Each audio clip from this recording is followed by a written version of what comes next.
Hi guys, இன்றைக்கி நம்ம என்ன பார்க்க போகிறோம் அப்படின்னா சிக்கன் கறி குழம்பு மற்றும் கேழ்வரகு களி பார்க்க போகிறோம். நம்ம இது வந்துட்டு நான் செய்கிற ஒரு சில குழம்புல நல்லா இருக்கே குழம்பு அப்படின்னா இந்த சிக்கன் கறி குழம்பு வீட்டில் கூட சாப்பிட்டு நல்லாயிருக்கு அப்படின்னு சொல்லுவாங்க. நான் சொல்லுவேன், அதனால ஒரு வீடியோ போட்டு பார்த்திங்கன்னா இதில் மசாலா மட்டும் சின்ன வெங்காயம், பூண்டு, தேங்காய், கடலை, அரிசி, பட்டை, லவங்கம், இன்னும் ஒரு சில இதர ஐட்டங்கள்லாம் போட்டு மசாலாவாக அரைச்சி செய்வேன். மற்றதெல்லாம் வீட்டில் அரைச்சி வச்சுருந்த தூளையும் போட்டு செய்வோம். டேஸ்ட்டு நல்லாயிருக்கும். தூள்லாம் போட்டு நான் வறுத்ததுக்கப்புறம் நான் டேஸ்ட் பார்க்குறேன்னு சொல்லி கொஞ்சம் கொஞ்சம் எடுத்து சாப்பிட்ருவேன். எப்பயுமே நான் சாப்பிட்ருவேன். நான் சாப்பிட்றேன்னு சொல்லி வீட்டில் இருக்கிறவங்க கொஞ்சோண்டு அந்த மாதிரி இதுவுமே போட்டு தந்துடுவாங்க.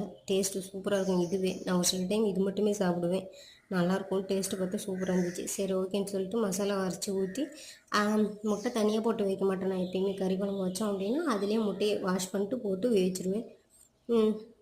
சிக்கன் கறி, நாட்டு கோழி சிக்கன் கறி குழம்புக்கும் கேழ்வரகு களிக்கும் சூப்பராக இருக்கும். நீங்கள் இந்த மாதிரி கம்மியாக சாப்பிட்ருக்கீங்களா?